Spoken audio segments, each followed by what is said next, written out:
Hi guys, welcome back to my channel. My name's Ed and I just finished my first draft. Was a super exciting journey. It took me over a decade to finish my first draft, but better later than never. And what is ahead for me? Well, I'm considering, before I start revising my first draft, I'm considering proceeding with the plotting of the second book in the series because I'm writing a series. And I thought that it would be fun to share with you my process to plotting a novel. I have a 4-step process. I'm a big plotter, so this method might seem a bit extensive for you. I won't pretend that this is the best process out there and that you should definitely do it like I do, because no, everyone is different and what works for me might not work for you. But maybe me sharing my process helps you finding something that works for you. So, how do I start planning a story? First of all, I'm not one of those people that just jumps right in after I have an idea. I know some people do it and it works really well for them. But it doesn't for me. So, what I like to do is, if I have an idea, I'll think about it. I'll let it marinate inside myself. I'll think about it during the day, at night, on my free time, whenever I can, until I have built up, a general idea of what the full story could be. So I don't limitate myself to the general idea. I actually try to think of a full story on my head before I start writing. Why do I do this? I'm one of those people that really like to have the big picture. I don't like to limitate myself to the small things. I really like to know where I'm going, how I'm going to get there, what I'm going to do when I get there, etc., etc. So, I think my stories from start to finish before I actually sit down and plot them. And at this point, you could actually say that my story is already plotted. I just haven't written anything down. And some of you might actually wonder, how do you keep track of everything? How do you remember everything? And the thing is, I don't. I might have a ton of ideas and I will definitely forget about a couple of them, but those that stick with me, those are the ones that I know that I want to keep in the story. So a lot of times I do watch a lot of other outdoor tubers and I see them writing their stories, and a lot of times they say, oh, I'm going to erase this scene because it doesn't fit the story anymore, or it doesn't make sense or anything. And that personally has never happened for me. I know this is like the only first draft that I finished. Technically, I finished 2 fanfictions before this one, and I also have a bunch of other stories written down. They're just not complete. And I never had to delete a scene because of my step 0 in the whole process of starting a story. It doesn't matter if I forget scenes, because if I forget scenes, then they're not as important to the story as I thought they were when I first thought of them. Does this make sense?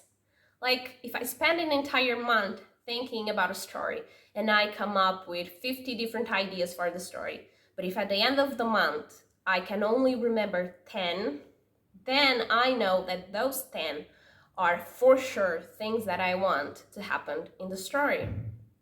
And by doing this, I allow myself to have a clear and, set idea of what I want and what I don't want. And I manage to know exactly what works for the story or doesn't work. And when I get to a point where I'm not wondering anymore, what if this happened? What if that happened? When I reach the point where I know the story from start, middle, and end, and I have all different steps think through, that's when I start down to start plotting. So my first step on this 4-step process, I don't think of having an idea for a story as a step. It's just like you need to have it, it's the base.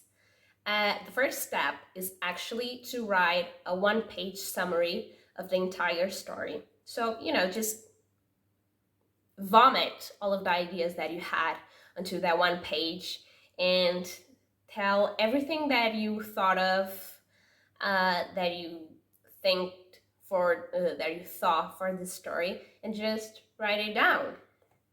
And this really helps me one more time to consolidate the ideas that I had previously, and really helps me seeing everything more clearly and, in more detail.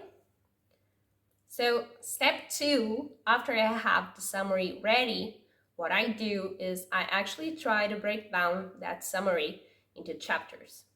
So I might start by writing a list, and I don't do anything too extensive, It's just a short list. Chapter 1, character A meets character B. Chapter 2, character B goes to place 2, C, whatever.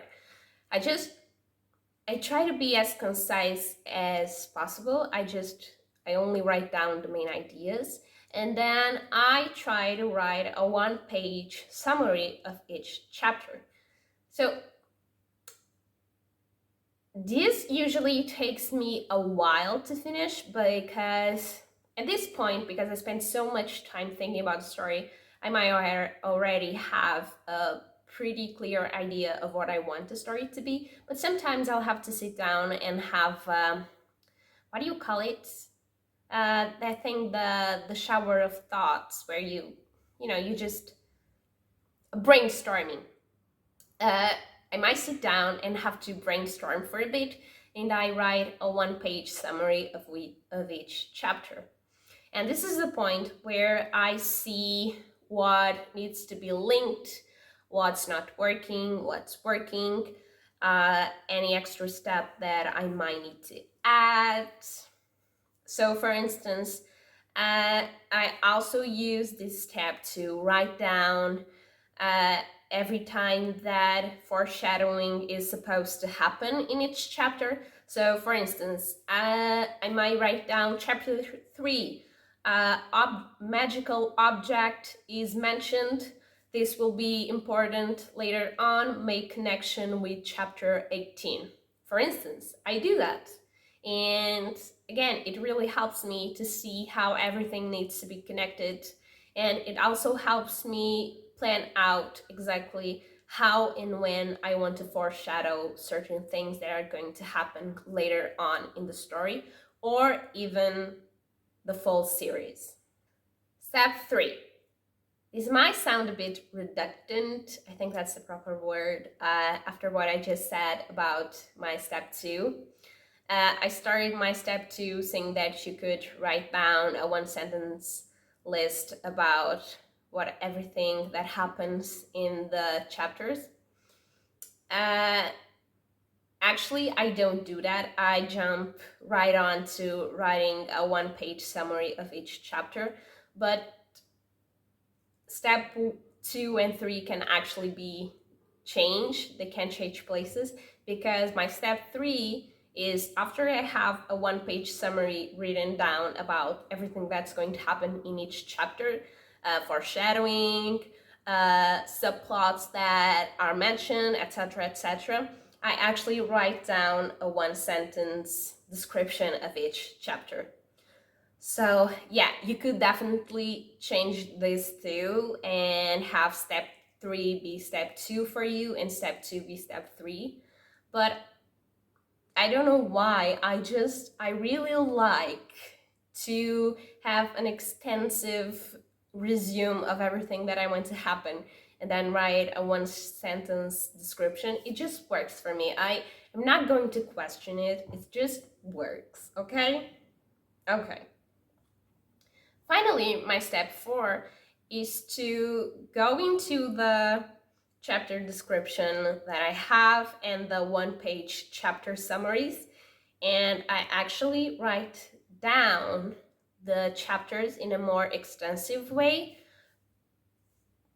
And it's almost like a zero draft or a draft 1 for some people, because I try to get down the basics of the chapter.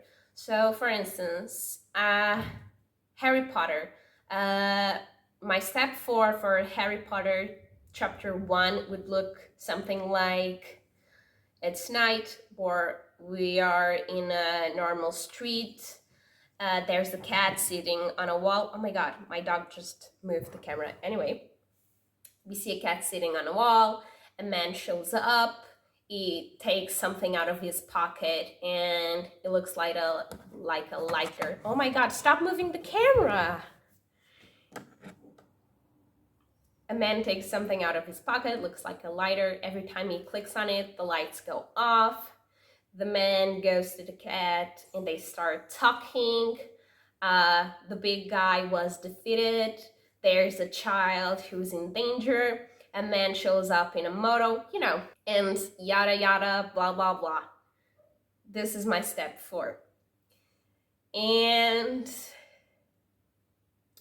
again, some people consider this draft 0 or draft 1, whichever works for you. Personally, for me, I consider it an outline. I consider it my final step on my outline because I do leave a lot of notes for myself. So for instance,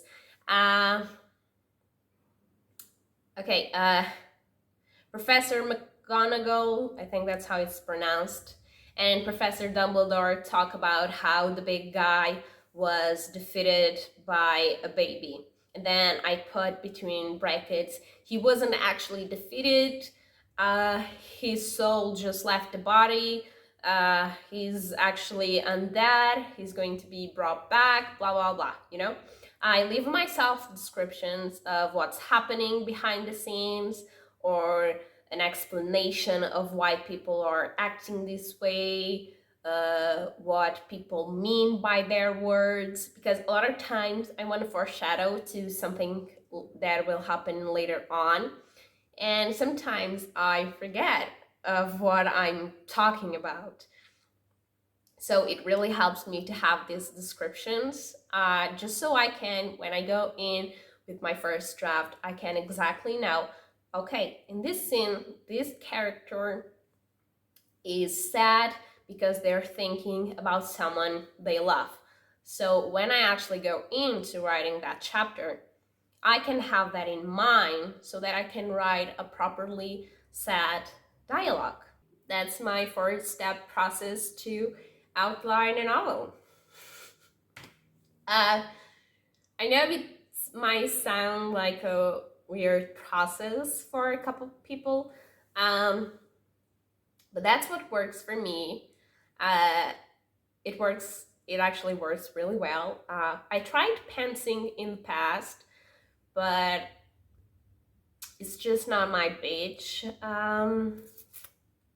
I really like how I've done it this time around. I'm going to start doing it for my future books, my future stories, of course, because this is the process that I come up with that actually works for me. And while I'm telling you about my process in hopes that it will help you create your own plotting process, the truth is that you shouldn't listen to anyone else's advices. The best plotting method for yourself it's going to be unique to who you are. So if you're actually considering starting to plot your stories, I would honestly sit down and do what I did when I come up with this process. I would think to myself, what would be the easier way for me to plot this story? And that's how I came up with this process. So sit down, ask yourself that. You might take inspiration from other people's plotting methods and process, but don't let yourself be limited by that. Do, I don't know, create, invent, make something that's your own and that works for you, because that's what's best for you. I'm sorry, I'm being very repetitive. um, you probably, after I explain my process, you probably also wondering how I do world building. I do world building at the same stage I think about the story in general, so my step zero. I do write down my world building stuff slash info, but I will usually do it at the same time I'm writing. So for instance, I'm writing chapter, okay, so let's go back to the Harry Potter example. On the first chapter, when I'm mentioning that the big guy was destroyed, and between brackets, I add that, oh, it isn't actually dead, his soul left his body, something. I know that that's not actually what happened, but let's just pretend. I would highlight that portion, that I would open a new document, and I would write down chapter 1. The big guy has this magic, he splits his soul into pieces. This is called an Horcrux. To make one, you need to do this, that, and that. The big guy made 7, and they are. And I would make a list. So I don't have plotting and world building as two different things. They're very connected and intertwined, and I do both at the same time. So again, this might not work for you, it works for me, but for you, it might be different. Anyway, I do hope that my rambling and my explanation was somewhat clear, and that you got some inspiration from how I plot my novels to plot your own stories. I would really appreciate if you guys could subscribe or leave me a like or even comment on this video, even if it is to say how much I ramble and you'd rather me to shut up. I know. But yeah, I really appreciate you guys' support. I have this channel to document my journey, but I'd also like to have a community and a couple writer friends, because I don't know anyone in my personal life that wants to be a writer. But anyway, that's it. Thank you so much for watching. I hope to see you next time. Bye.